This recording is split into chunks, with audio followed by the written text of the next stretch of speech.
테슬라 이거 잘 나가도 불안하고 못 나가도 불안합니다. 문제는 어느 쪽인지 감잡기 어렵죠. 이럴 거면 그냥 대놓고 위기에 빠지는 게 차라리 낫습니다.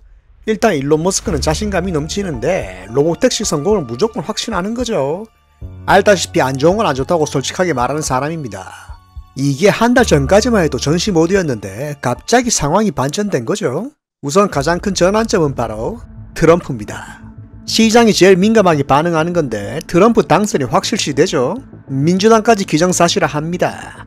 사실상 트럼프 시즌2를 준비하는 거죠. 저번 편에서 말했지만 트럼프 당선은 로보택시 성공의 전제조건입니다. 이러다 보니까 태세 전환하는 언론도 생기죠. 이제 뭔가 AI 회사로 인정해주는 것 같지만 사실 뭔가 극적으로 변한 건 없습니다. 로보택시에서 매출 나오는 것도 아니죠.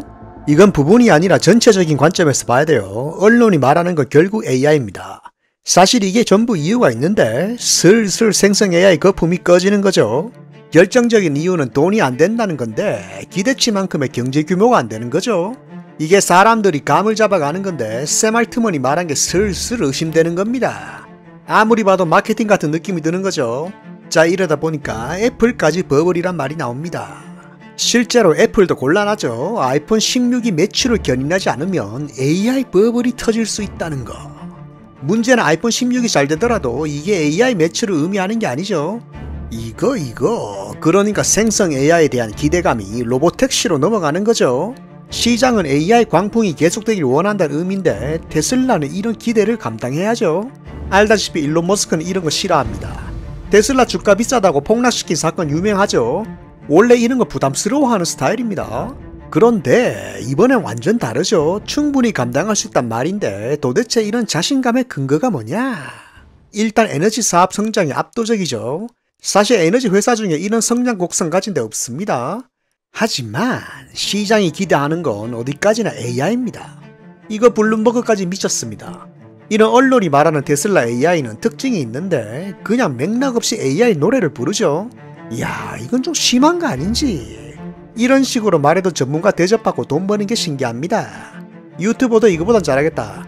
어쨌든 테슬라의 AI가 정당한 평가를 받는 건 아닌 거죠. 이건 그냥 버블의 바톤이 테슬라로 넘어가는 겁니다. 알다시피 젠슨 황은 5월에 태세전환 완료. 역시 황통수. 타이밍이 진짜 기가 막힙니다. 자, 물론 다 이런 건 아닙니다. 비즈니스 인사이드는 초주일관 한웅을 팝니다. 이게 완전 틀린 말은 아닌데 자동차 회사로만 볼 때 상식적인 주가가 아닌 거죠. 공매도가 말하는 것도 명확한 근거가 있습니다. 참고로 중국 내 FSD 매출은 주가에 반영된 상태입니다. 따지고 보면 FSD가 AI 소프트웨어죠. 냉정히 생각할 때 테슬라 AI는 막연한 기대만 있는 겁니다. 상황을 종합적으로 보셔야 되는데 로보택시도 신기술 신드롬으로 봐야 돼요. 항상 이런 거리를 찾는 게 시장입니다. 거기다 트럼프 후광까지.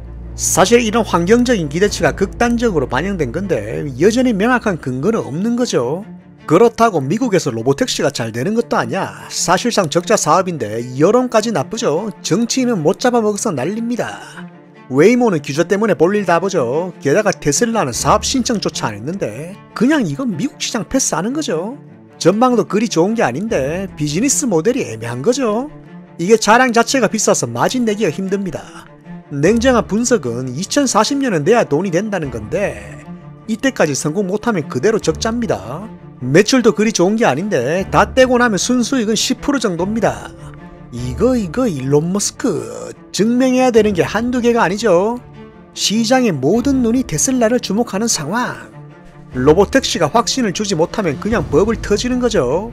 과연 이 사태를 감당할 자신이 있는지. 일단 일론 머스크의 전략은 까다로운 미국을 피하고 중국에서 승부 보는 건데 알다시피 중국은 세계 최대의 로보택시 시장입니다. 장사 하루 이틀 한 게 아니죠. 2018년부터 체계적으로 자율주행 시장을 만들었는데 전문업체만 5개, 전부 직접적인 경쟁자죠. 중국 도로가 굉장히 까다로운데 별 문제 없이 자율주행 다 됩니다. 기술적인 문제가 거의 없어요. 말 그대로 이건 자동차라기보다 로봇입니다. 자, 테슬라의 목적은 전기차의 인식을 없애는 겁니다. EV를 스킵하고 AV로 가는 건데 이런 인식을 형성할 목적으로 중국에서 경쟁하는 거죠.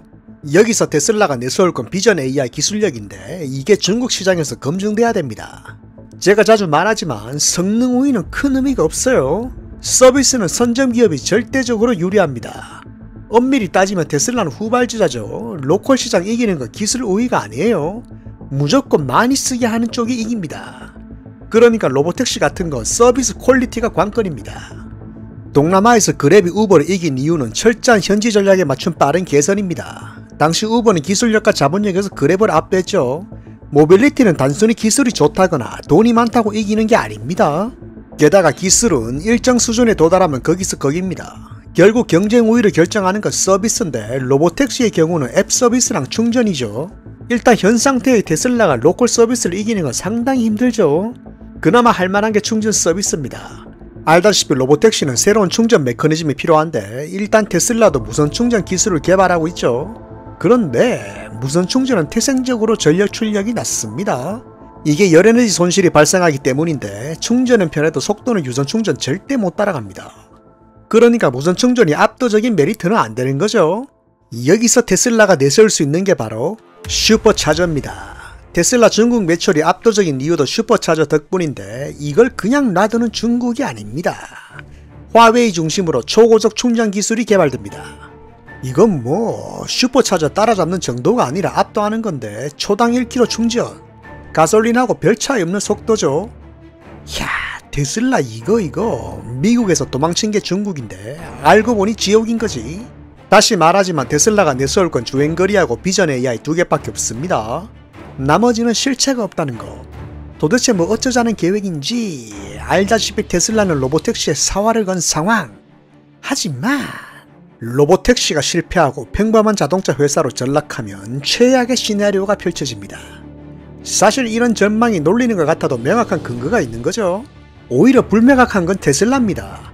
여기서 명확한 수치를 보여줘야 되는 게 차량 판매죠. 여기서 팩트를 말하면 테슬라 매출은 작년부터 하락세입니다. 근본적인 이유는 글로벌 매출이 계속 떨어지는 거죠. 자, 그런데 중국 내 전기차 업체만 20개가 넘습니다. 로보택시가 지옥이라면 여긴 불지옥. 알다시피 승용차는 테슬라가 쫓기는 입장이죠. 그나마 버티는 게 관세 덕분인데 마땅한 대책이 없습니다. 테슬라는 로보택시 나올 때까지 미국 매출이 받쳐줘야 됩니다. 하지만 더 이상 관세는 중국을 막을 수 없습니다. 사실 중국이 맘먹으면 얼마든지 뚫습니다. 이게 알고 보면 무서운 전략인데 일부러 이러는 거예요. 자, 일단 100% 관세 낸다 치더라도 중국 차가 쌉니다. 게다가 유럽 공장 우회하면 얼마든지 팔 수 있어요. 실제로 공급망을 전세계로 확장하고 있는데 미국 시장은 시간 문제입니다. 유럽은 사실상 끝났습니다.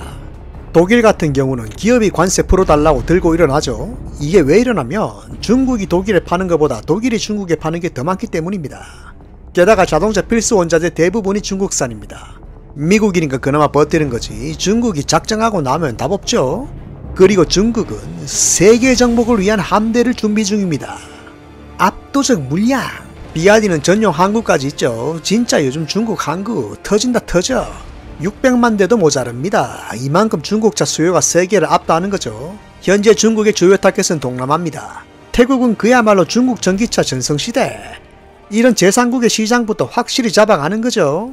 자, 여기서 브라질 시장은 완전 장악된 상태죠. 이게 진짜 무서운 전략인데 이런 나라는 원래 자동차 보급률이 낮습니다.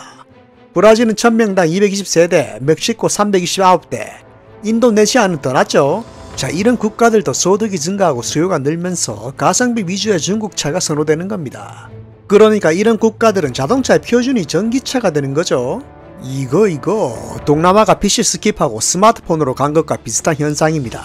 이런 시장부터 확실히 장악하고 공급망을 확장하는 거죠. 미국은 우선순위가 아닐 뿐입니다. 미국을 천천히 요리하고 있는 거죠.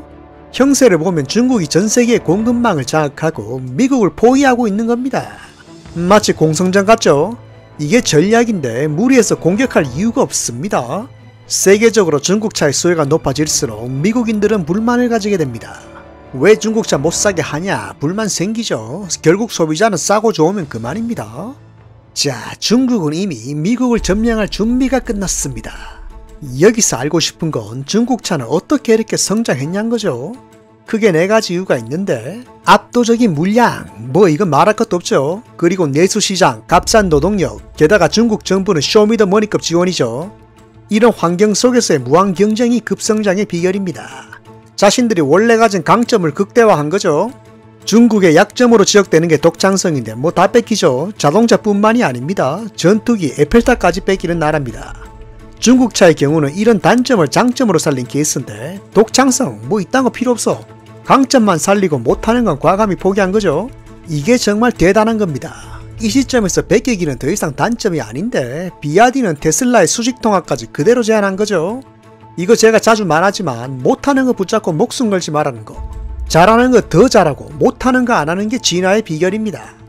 바로 이것이 자신만의 게임을 하는 최선의 방법이죠. 중국의 전략은 단순합니다. 싸고 빠르게 만드는 걸 극대화시키는 거죠. 지금 보시는 게 비아디 1000만원대 전기차인데 중국의 강점이 집대성된 케이스죠. 보시면 자기들이 제일 잘하는 거, 자신 있는 걸로만 승부합니다. 전세계 자동차 기업이 끌려가는 형국인데 이게 왜 그러냐면 똑같은 가성비 싸움을 하기 때문입니다. 가격 경쟁은 중국이 원하는 판이죠. 완성차 업계의 근본적인 문제점은 자신들의 장점을 못 살리는 겁니다. 이야, 중국 이거 손자병법의 본고장답습니다. 전세계 자동차 업계가 다 합쳐도 안 되는 이유가 바로 이건데 중국의 의도대로 끌려가기 때문이죠. 경쟁자를 자기 판으로 유도하고 그대로 가둬버립니다. 거의 모든 섹터가 이런 식인데 데모 같은 서비스 보면 중국의 강점이 그대로 재현돼 있죠. 싸고 새로운 걸 누구보다 빨리 제공하는 겁니다. 이것도 독창성 같은 거 뭐 그런 거 없죠. 다시 말하지만 못하는 건 아예 안 하죠. 이런 건 진짜 배워야 됩니다. 자신들의 강점을 하나로 응집시키죠. 조직력이 대단한 겁니다. 게다가 그냥 빠르기만 한 게 아닌데 소비자의 욕구를 캐치하고 맞춰나갑니다. 억만장자처럼 쇼핑하라. 그러니까 퀄리티가 아니라 마음껏 사고 싶고 갖고 싶은 욕망에 초점을 맞추는 겁니다. 전기차도 마찬가지입니다. 소비자가 테슬라보다 더 큰 디스플레이를 원해. 그러면 그냥 달아버려. 철저한 소비자 중심으로 접근하고 그걸 기술로 재현합니다. 바로 이것이 약점을 강점으로 만든 비결. 독창성의 부재는 그냥 기능으로 압도하는 거죠. 자, 여기서 완성차 업계, 그러니까 서양차의 문제점이 도대체 뭐냐? 일단 서양차만의 로망이 전혀 안 먹히는 거죠. 이유는 간단합니다.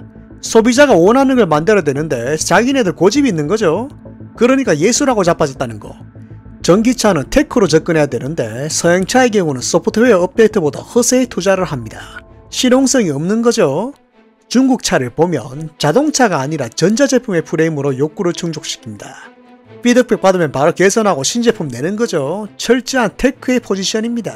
사실 이게 더 무서운 전략인데 계속 이렇게 신제품 나오면 중고 가치가 떨어지겠죠. 사람들이 차를 사는 가장 중요한 이유 중 하나가 자산 가치인데 이걸 없애버리는 거죠. 이러면서 경쟁사의 전기차를 전부 똥값 만드는 겁니다.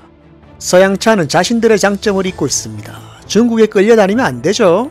일반인들이 차 사는 기준은 경제성입니다. 일반인들이 비싼 외제차 사는 이유는 자산 가치가 있기 때문입니다. 그런데 서양차도 똑같이 신차 내는 거죠. 게다가 어설프게 원가 절감한다고 소프트웨어에 돈 안 써. 말이 신제품이지 내부 기능은 2만 불짜리 중국차보다 못한 거죠. 충전은 충전대로 불편해. 이러다 보니까 서양차 특유의 클래식한 매력에 실종되는 겁니다. 여기서 치명적인 건 자산 가치가 떨어지는 거죠. 사실 테슬라가 가치를 지니는 이유도 소프트웨어 덕분입니다. 테슬라는 업데이트되는 신기능이 하드웨어랑 싱크로가 좋은 거죠. 처음엔 깡통 같지만 타면 탈수록 만족도가 높아지는데 확실히 뭔가 더 좋아질 거란 기대감이 가격 방어까지 해주는 거죠. 하지만 테슬라조차 중국의 속도는 힘겹습니다. 지금 보시는 게 25,000불짜리인데 이 정도 기능의 서양차는 10만 달러는 돼야 됩니다. 좋아할 만한 기능은 그냥 다 때려박는 거죠. 여기서 대단한 점은 테슬라와의 경쟁을 피하지 않고 자기들이 잘하는 걸로 정면 승부하는 겁니다. 반면에 완성차 업계는 꼼수로 승부하죠. 뭐 전기차 부진 이런 거 전부 다 핑계입니다. 핑계. 중국이 증명한 건 전기차의 단점이 압도적인 기능과 가격으로 커버되는 거죠. 자, 여기서 완성차 업계의 방향성은 북미 시장 갈라먹기입니다. 관세로 최대한 중국을 막고 따라잡을 시간을 버는 거죠. 그냥 경쟁을 포기한 건데 이거 사실상 담합입니다. 저번 편에서 말했지만 테슬라가 이런 점 때문에 로보택시로 가는 거죠. 사실 범위 불안은 전기차 부진의 직접적인 원인이 아닙니다. 여기 도요타 회장이 그나마 본질을 보는 편인데 결국 완성차 업계가 실패한 이유는 소비자의 니즈를 못 따라간 거죠. 이게 꽤 중요한 건데 사실상 항복 선언입니다. 그리고 7월 11일 결국 도요타까지 완성차 연합에 합류합니다. 업계 1위가 중국에 항복한 거죠. 일단 이런 움직임은 완성치 없게도 충전 문제를 해결하고 자신들의 방식으로 전기차 하겠다는 건데 결국 전기차는 배터리 전쟁입니다. 자, 배터리는 중국차도 어쩔 수 없는 문제죠. 하지만 중국이 이걸 두고 볼 리 없습니다. 이제 중국이 노리는 건 프리미엄 자동차 시장입니다. 결국 충전 문제가 해결 안 되면 프리미엄 시장에서 서양차를 이길 수 없죠. 여기서 중국은 참으로 중국다운 방법으로 문제를 해결하는데 아주 그냥 배터리 자체를 갈아버리는 거죠. 참으로 대륙적인 발상입니다. 이게 4세대 스테이션인데 이런 무식한 방법을 몇 년에 걸쳐서 진화시킨 거죠. 참고로 테슬라도 하다가 그만둔 건데 기술력보다는 실용성이 너무 없어서 안 한 거죠. 이게 참 가성비 극악의 사업인데 니오의 계획은 2025년까지 4,000개로 확장하는 겁니다. 이런 식으로라도 먼저 장악하면 남는 장사란 거죠. 그러니까 규모의 경제를 노리는 겁니다. 실제로 서비스하고 있죠. 교체까지 단 1분. 일단 속도는 가솔린보다 더 빠릅니다. 이게 진짜 문제를 해결할지 모르겠지만 중국은 자기들만 할 수 있는 방법으로 계속 시도하는 거죠. 이런 것도 전략인데 바로 이런 스케일이 경쟁자의 전의를 상실시킵니다. 일단 언론도 테슬라가 로보택시로 급선회한 건 전기차 경쟁을 포기한 거라 분석하죠. 사실 토요타의 방향성이 그렇습니다. 토요타도 중국 전략을 로보택시로 바꿨죠. 참고로 이거 중국에서만 파는 모델인데 사실상 택시 전용입니다. 로보택시와 승용차를 별개의 노선으로 하는 전략인데 자기들이 원래 잘하는 내연차에 집중하면 뭐 어떻게 되겠죠? 완전 틀린 건 아니라는 거. 하지만 테슬라는 얘기가 다릅니다. 전기차 매출이 안 나오면 버티기 힘듭니다. AI 매출도 차량이 대규모 보급돼야 성립되는 얘기죠. 이건 여전히 과제입니다. 결국 승부처는 일반인 매출입니다. 얼리 어댑터는 살 사람 5대에도 과언이 아니죠. 일반인 공략 못하면 중국 절대 못 이깁니다. 여기서 말하는 경제성은 싼 가격을 의미하는 게 아니에요. 확실한 경제성은 자산 가치와 가격을 동시에 잡아야 됩니다. 그러니까 지속 가능한 경제성이 중요한 건데 이건 중국 차도 해결 못한 문제죠. 신기능과 신제품만 찍어낸다고 경제성이 생기는 게 아닙니다. 아무리 싼 전기차를 만들어도 휴대폰같이 매년 바꿀 수 있는 게 아니죠. 게다가 충전 문제가 해결 안 되면 스마트폰 같은 포지션이 힘듭니다. 결국 관건은 충전 인프라입니다. 전기차가 주류가 되려면 스마트폰 같이 아무 데서나 간단하게 충전돼야 됩니다. USB-C만 있으면 되는 스마트폰 같은 게 아니죠. 설치비, 유지비, 소프트웨어까지 전기차 충전은 차원이 다른 기술입니다. 아무리 전기차를 많이 팔아도 인프라가 안 따라주면 성장이 정체되겠죠. 사실 이건 중국도 해결 못하는 난제인데 전기차 보급의 병목 현상이 일어나는 거죠. 전기차 판매가 인프라보다 빨리 성장하기 때문입니다. 실제로 설날 같은 명절 되면 난리 납니다. 충전소가 모자라서 이동을 못하는 거죠. 이게 충전소 같은 물리적 인프라는 한계가 있는데 많이 만들면 만들수록 적자라는 게 전기차 충전 사업이죠. 자, 여기서 대안이 되는 게 바로 양방향 충전입니다. 충전 인프라의 수요를 분산시키는 기술인데 호주나 유럽, 비아디는 이미 적용 중이죠. 뭐 간단하게 말하면 가정이나 차량에서 남는 전력을 서로 나누는 겁니다. 예를 들면 전기차가 전기차를 충전하는 거죠. 이론적으로는 완벽합니다. 전기차가 가정에 전기도 공급하는 거죠. 그러니까 잉여 전력을 관리하고 분배하는 기술인데 바로 이것이 스마트 그리드입니다. 친환경 에너지를 전력망에 통합하는 분산 네트워크 기술이죠. 이게 보편화되면 충전 인프라는 자동으로 해결되고 화석연료 의존도까지 극적으로 낮출 수 있습니다. 여기서 핵심이 되는 게 전기차의 양방향 충전이죠. 테슬라는 이미 구현되어 있는데 솔라패널, 파워월, 월커넥터로 이어지는 자체 생태계죠. 자, 이게 차량에서 기능으로 구현된 게 바로 파워쉐어입니다. 사실상 스마트 그리드인데 전력 소비를 최적화하고 분배를 자동으로 조절합니다. 테슬라는 소프트웨어까지 완벽하게 구현되어 있는데 현재 사이버 트럭만 되는 상태죠. 여기서 관건은 잉여에너지 매매가 가능한 겁니다. 하지만 이걸 대규모로 구축하기엔 비용이 너무 비싼 거죠. 이걸 중국에서 대규모 실험을 했는데 30분 동안 50대의 전기차가 1메가와트씩을 그리드에 방전했습니다. 참으로 대륙다운 스케일입니다. 이게 어느 정도라면 130개의 가구가 하루 동안 쓸 수 있는 전기입니다. 실험 자체는 성공적인데 문제는 시민들이 자발적으로 할 리가 없는 거죠. 너무 비쌉니다. 이러면 규모의 경제가 안 되는 거죠. 그러니까 아직까지 장점보다 단점이 많은데 일단 회사마다 달라서 표준화가 거의 불가능하죠. 게다가 아무나 할 수 있는 것도 아닌데 정부가 요구하는 조건을 갖춰야 돼요. 시설 다 갖춰도 규제의 장벽이 있는 거죠. 일론 머스크가 부정적으로 생각하는 데는 다 이유가 있습니다. 배보다 배꼽이 큰 데다가 기술까지 불안정한 거죠. 제 아무리 중국이라도 보조금 없으면 보급이 힘듭니다.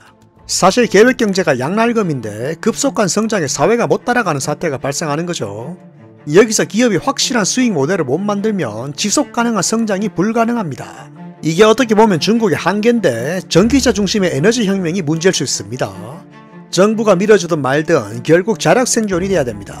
개인 차원에서 이런 인프라를 갖춰야 되는데 어지간한 친환경 매니아가 아니면 할 이유가 없는 거죠. 자, 여기서 진짜 문제는 1차원적인 해답만 생각하는 겁니다. 한 가지 문제에 매몰되면 안 됩니다. 충전을 어떻게 하냐, 화석연료를 어떻게 줄이냐, 이런 질문 자체가 헛다리 짚고 있는 건 아닌지. 그러니까 물어봐야 될 질문이 잘못된 겁니다. 자, 생각해보세요. 이런 인프라를 확대하려면 집이 더 늘어나면 됩니다.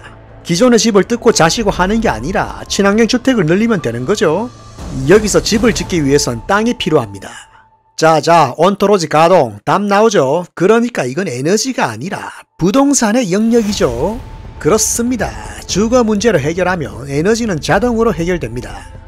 여기서 주목할 인물이 바로 조개비아입니다.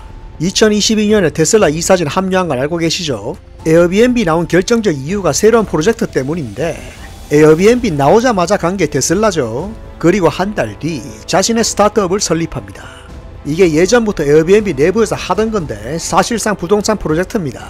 조개비아가 에어비앤비 나온 결정적 이유가 이걸 내부에서 추진하기 어려웠던 건데 규제 압박이 심했기 때문입니다. 여기서 프로젝트 3할의 실체가 바로 ADU죠.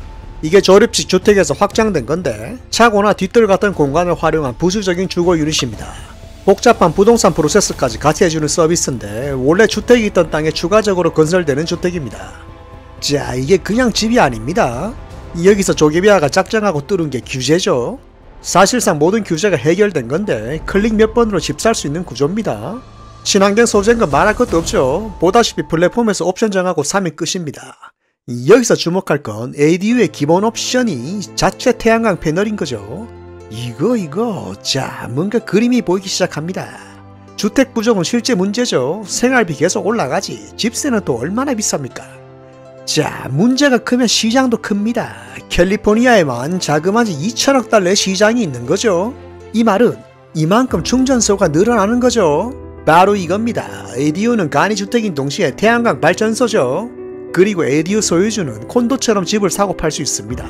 그러니까 이건 독립적인 자산의 개념입니다. 이 말은 에너지까지 사고 팔 수 있는 거죠. 이게 이렇게 되면 해결되는 게 많습니다. 알다시피 충전소 문제의 원인이 보조금에 의존한 사업구조 때문이죠. 만드는데 비싸고 관리가 안되다 보니까 고장도 많고 그대로 방치됩니다. 결국 충전업체들이 관리를 안 하는 이유는 돈이 안되기 때문입니다. 국가에서 돈 받고 하는 사업의 한계죠. 하지만 이게 내 물건이라면 얘기가 다릅니다. 돈 벌기 위해서라도 관리해야죠. 게다가 시설을 관리하는 소프트웨어가 단일화되어 있으면 따로 관리할 필요도 없죠. 간단하죠. ADU가 늘어날수록 충전 인프라까지 자동으로 해결됩니다. 실제로 테슬라도 비슷한 프로젝트 한다는 썰이 있었죠. 이걸 조개비아 회사에서 하는 건데 이거 어떻게 보면 역할 분담이죠. 실제로 조개비아가 인정합니다. 알다시피 이 둘이 친구죠. 자, 여기서 발생할 수 있는 윈윈 거래는 솔라 패널과 파워월이죠. ADU의 재생에너지 업체가 테슬라인 겁니다. 다시 말하지만 테슬라의 목적은 자동차 소유의 개념을 없애버리는 거죠. 상상해보세요. 집에 딸린 주차장 같은 공간이 ADU로 대체되고 로보택시가 24시간 가동하는 겁니다. 자, 여기서 ADU 소유주가 로보택시 관리까지 해주는 거죠. 이거 자체가 경제입니다. ADU가 늘어날수록 테슬라 에너지 플랫폼도 늘겠죠. 이 말은 테슬라가 스마트 그리드의 표준이 되는 거죠. 자, 이미 이런 준비가 예전에 다 끝났다는 거. 7월 12일 실제로 호주의 스타트업에서 모델 Y 양방향 충전에 성공합니다. 이게 따로 하드웨어를 개조한 게 아닙니다. 이 말은 구현은 다 해놨지만 일부러 막아놓은 거죠. 적절한 때를 기다리는 겁니다. 그리고 7월 20일 가상발전소 티저를 공개합니다.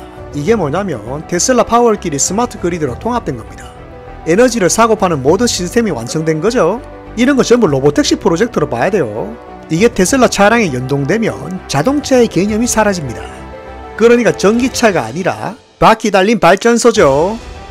드디어 자동차가 교통수단의 프레임을 벗어납니다. 피크 시간대에 그리드로 에너지를 보내고 집에도 전력을 공급하는 에너지 저장 장치가 되는 거죠. 바로 이거죠. 이 시점에서 충전은 해결해야 될 문제가 아니라 베네피트가 됩니다. 여기서 배터리는 에너지를 사고 파는 기능을 위해서 필요한 거죠. 결국 운전도 기능 중 하나에 불과합니다. 스마트폰으로 비유하면 전화는 기능 중에 하나지 전부가 아니죠. 로보택시도 똑같습니다. 테슬라 차량의 운전 기능을 가진 디바이스죠. 이런 발상의 전환, 바로 이것이 테슬라의 강점이자 중국의 약점입니다. 여기서 독창성이란 건 인식을 바꾸는 능력이죠. 애초에 빠른 충전은 근본적인 정답이 될 수 없습니다. 문제 정의가 잘못된 건데 배터리를 문제로 인식하는 것 자체가 문제인 거죠. 바로 이것이 잘못된 질문입니다. 진짜 문제는 아직까지 연료통을 배터리로 인식하는 사고방식이죠. 잘못된 인식은 문제의 문제를 만들어냅니다. 결국 중국차도 내연기관의 한계를 못 벗어난 거죠. 로보택시도 마찬가지입니다. 아직도 운전이라는 기능에 매몰돼 있죠. 운전이 편해진다, 차비가 싸다, 이런 1차원적인 사고방식이 문제입니다. 승용차도 마찬가지죠. 아무리 싸게 해도 한계가 있고 결국 기능만 많은 자동차입니다. 이런 기능이 많으면 뭐하냐, 어차피 무인차가 되면 필요 없죠. 아무리 가성비가 좋아도 지속 가능한 경제성이 있어야 됩니다. 관건은 자동차의 프레임을 벗어나는 거죠. 여기서 테슬라 차량은 자동차가 아니라 운전 기능을 가진 에너지 저장 자산이죠. 우버와 에어비앤비를 합친 게 바로 이런 겁니다. 차량을 공유하고 에너지를 사고 파는 거죠. 바로 이것이 지속 가능한 경제성, 로보택시의 비전입니다. 테슬라의 이런 문제 해결 능력이 압도적인 경쟁 우위죠. 사실 이런 것들은 해결해야 될 문제가 아닌 거죠. 개별로 놓고 하나하나 풀어가면 끝이 없습니다. 문제를 폭넓게 보고 한 발짝 떨어진 관점에 대안을 생각해야죠. 사회와 경제, 그리고 생태계 간의 복잡한 상호 연결을 해결해야 됩니다. 사실 이런 관계를 연결하는 건 에너지 혁명이 아니라 주거 혁명이죠. 에너지는 살기 위해서 필요한 거지 해결해야 될 문제가 아닌 겁니다. 먼저 고민해야 되는 건 어떻게 하면 살기 좋을 것인가, 어떻게 하면 행복을 최대화할 것인가. 먼저 생각해야 될 건 생존의 우선순위죠. 이제 다시 생각해보세요. 친환경 졸업식 주택의 아이디어가 어디서부터 시작됐을까요? 화성이죠. 생존을 위해선 주거 문제부터 해결해야 됩니다. 여기서 근본적인 질문은 어떻게 하면 다행성 종족이 될 것인가. 그러니까 부분이 아니라 최상위 문제부터 이해해야죠. 바로 이것이 일론 머스크의 문제 해결법입니다. 자, 여기서 문제를 해결하고 인식을 바꾸는 건 기술이나 돈이 아니라 상상력이죠.